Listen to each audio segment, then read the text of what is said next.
Recentemente tem acontecido casos interessantes que eu acho que vale a pena mencionar para vocês aqui no canal. Casos que podem afetar bastante, dependendo da situação, a popularidade de animes como Damacy, o que pode fazer com que isso dificulte novas temporadas, dentre outras coisas. A gente vai entender o porquê que isso tá acontecendo. Ao longo do vídeo a gente vai ver junto alguns exemplos de quais animes passaram ou estão passando por isso, como Damacy tá passando agora, nesse exato momento que eu tô gravando para vocês, e diversas outras curiosidades que podem acabar afetando o seu anime favorito. Então é um ponto de preocupação que vale a pena você saber a respeito. Há alguns anos, diversos animes, esporadicamente, animes que são mais hypados, que viraram sucessos, no mínimo relativos, com produções muito boas, histórias muito bacanas e personagens muito bem construídos, bem caracterizados, inclusive na adaptação em anime, acabaram entrando em hiato, como se fosse mangá mesmo. Mas diferente do mangá, que depende muito do autor, né, da saúde do autor e tudo mais, quando a gente tá falando de animes, tem toda uma equipe por trás. Existe um planejamento muito prévio, que acaba sendo muito diferente da realidade, do dia a dia que os autores de mangá, principalmente de mangás semanais, acabam vivendo. No entanto, as produtoras, por motivos que antes até faziam sentido do ponto de vista comercial, mas hoje tem feito cada vez menos, em muitos casos não disponibilizavam muita verba e ainda davam prazos muito curtos, muito apertados, para que as equipes dos estúdios conseguissem trabalhar. Essa é a realidade da indústria há muito tempo. Muito mais tempo do que as pessoas imaginam. Que começaram a olhar para isso depois da fofoca do diretor lá de Attack on Titan com o Estúdio Mapa. Ele foi chorar no Twitter e deu muito certo. O pessoal aqui no Ocidente ficou, nossa, meu Deus do céu, né? E aí o Mapa virou inimigo do povo. Mas não é só o Estúdio Mapa. E Damacy é a prova viva disso. JC Staff é um estúdio muito mais complicado que o Estúdio Mapa de maneira geral. E por Damacy ser o exemplo mais recente, mais atual que a gente tem hoje com relação a isso, um exemplo bem extremo, por sinal, esse caso de Damacy vai ser o principal exemplo que eu vou usar para vocês ao longo do vídeo. Para quem não sabe, a 5ª temporada de Damacy atualmente está em lançamento.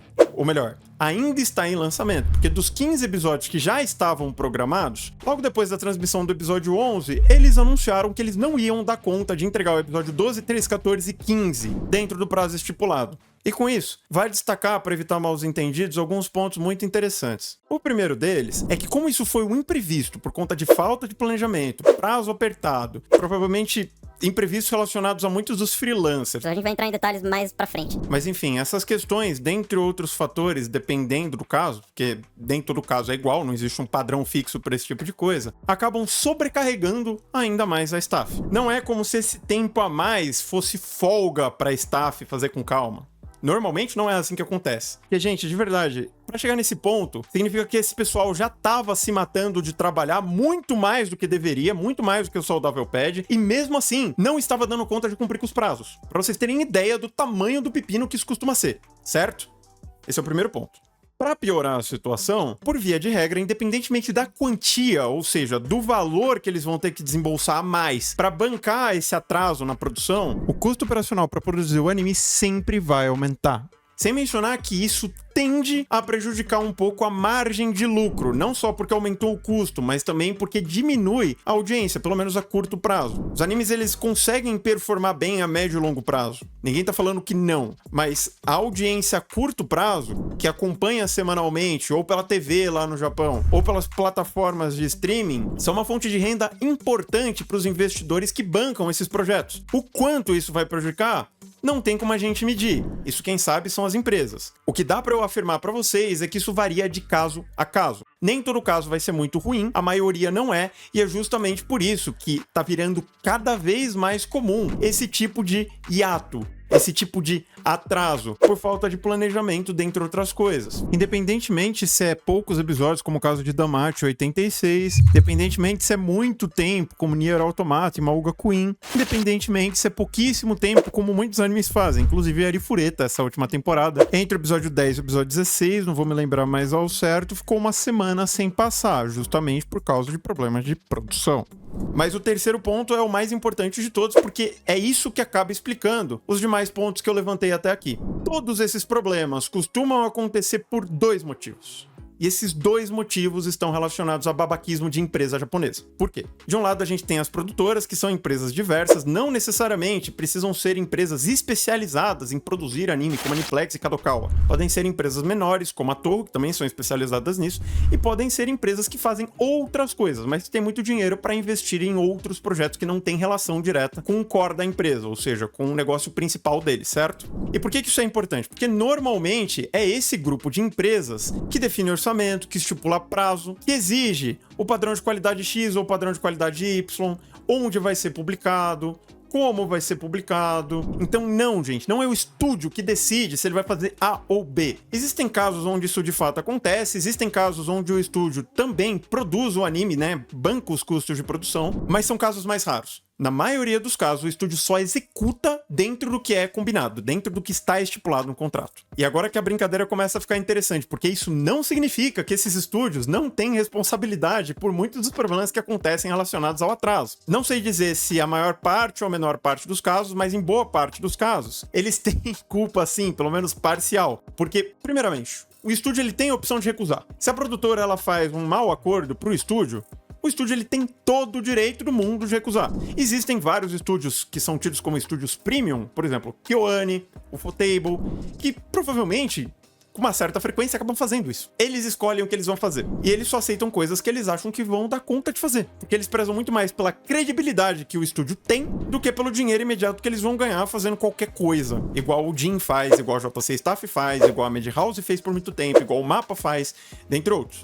E quando o estúdio acaba sendo mais capitalista, bem ganancioso mesmo, assim, de forma extrema, né? A tendência é as coisas desandarem muito mesmo. Se vocês pegarem o vídeo que o Chibi Reviewers fez a respeito de Damacy, por que a produção derreteu e tudo mais... É um vídeo interessante, eu posso até deixar na descrição pra quem quiser ver. Ele conseguiu achar, talvez no Twitter, não tenho certeza de onde, eu não consegui achar pelo menos, um gráfico que mostra mais ou menos a quantidade de funcionários que cada estúdio tem. E pelo número de animes que a JC Staff produz por ano, todo santo ano, mas tipo há muito tempo, a equipe deles é bem pequenininha, é uma equipe bem enxuta. Isso é bem ruim, porque significa que a JC Staff trabalha muito na base do freela. Fica contratando freelancer para tudo quanto é projeto para dar conta da demanda que eles recebem todo ano. E é por isso também, uma ótima explicação, do porquê que os animes dele têm essa qualidade média bem meia boca, né? Porque convenhamos, são estúdios como a JC Staff que compõem a média dos animes da indústria. A média é baixa de produção, no caso, justamente por conta de estúdios como JC Staff, tá, gente? Deixando isso bem claro. Mas Damacy é uma exceção a essa regra.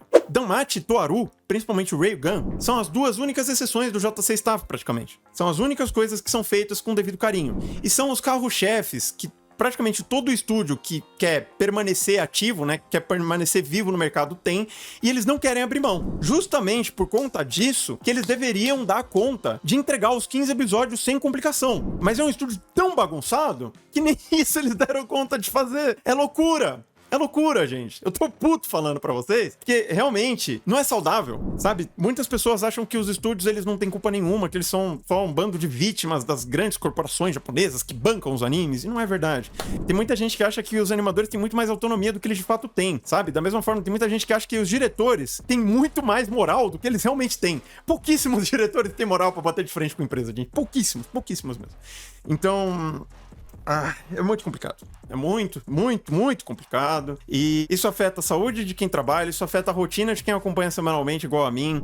Isso, em muitos casos, afeta, como na Natsu no Taizai mesmo, na terceira temporada, o produto final que o consumidor recebe, quer dizer, saiu de um negócio que era top para um lixo completo. Isso não acontece mais por conta dessas mudanças de tendência que o público mais novo, né, do nicho de animes, acaba tendo, com muita força, assim. As pessoas hoje em dia, elas ligam mais pra animação do que pro resto. É até pouco saudável, eu diria, porque animes podem ser tratados como uma forma, como uma expressão de arte, justamente por conta da diversidade que a gente tem do ponto de vista de visual, da diversidade que a gente tem no estilo de produzir animes de forma geral. E quando esse público novinho, ele tenta padronizar muito dentro dos padrões que o Kyle Mitch trouxe pro Brasil, né? Puta, assim, não tenho nada contra o Mitch, gente, mas ele fez um mal pro nicho assim, vocês não têm ideia. De todo modo, Damacy voltou, os episódios eles saíram bonitinhos como era de se esperar, eles estão conseguindo dar conta de entregar, mesmo com essa capenguice toda. Então, foi um caso positivo pro consumidor. Desde que a gente consiga esperar um pouco, pra gente acaba sendo melhor assim do que receber ruim. Isso é um fato que nunca vai mudar. A gente não precisa e não deve, como brasileiros e como consumidores, comprar a briga dos funcionários. Isso é uma causa dos funcionários, isso é um problema trabalhista do Japão e acaba sendo um capitalismo meio predatório da indústria de animes como um todo, principalmente por consequência da globalização de forma geral. Então, não faz sentido a gente parar de consumir as coisas por conta dos problemas que os funcionários da indústria lá no Japão acabam tendo. Mas é um ponto de preocupação até mesmo para quem é consumidor, apenas consumidor, como eu, como você, justamente porque não vai diminuir a margem dessas empresas fazer o negócio direito. E não é sempre que um tempo a mais de produção resolve. Não é sempre que isso acontece. Às vezes, mesmo com o tempo de produção a mais que eles ganham, a produção ainda cai, mesmo que seja um pouco. Então, de verdade, eu acho que o vídeo já tá bom, eu espero que vocês tenham gostado. Foi um vídeo mais de desabafo, onde eu trouxe diversas curiosidades pra vocês sobre o funcionamento da indústria. Então, se você gosta desse tipo de coisa, não esquece de deixar o like, cogita se inscrever no canal, desde que você dê uma olhada nos outros vídeos que eu já postei pra saber qual que é a minha antes de se inscrever. Beleza? Eu vou ficando por aqui, forte abraço e até a próxima.